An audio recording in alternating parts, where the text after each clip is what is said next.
The most terrified I've ever been in my life happened on what should have been the most ordinary morning. My best friend Chloe owns this little boutique in our downtown. It's cozy, filled with plants in the window, racks of colorful dresses, the faint scent of lavender candles she always keeps burning near the register. It's the kind of place you wander into just to feel calm.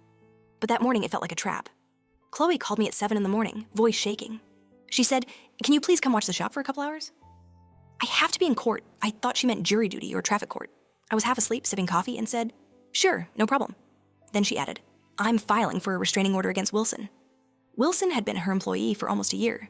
He started out charming, always the first to arrive and the last to leave, the kind of guy who remembered customers' names. But over time, Chloe noticed cash missing from the till, items disappearing, customers complaining about his temper. When she confronted him, he snapped. He threw a stack of hangers across the room, screamed at her, and shoved her so hard she hit the wall. That was last week. She fired him, obviously, changed the locks. But he wouldn't stop calling, showing up outside, sending texts that veered between apologies and threats. "You'll regret this. We'll talk soon. You don't know who you're messing with." So that morning, Chloe was headed to court, and she wanted me in the shop as a precaution. When I got there at 9, she was pale, jittery. She showed me the panic button hidden under the counter, explained how the lock worked from the inside, reminded me not to open the door unless I recognized the person.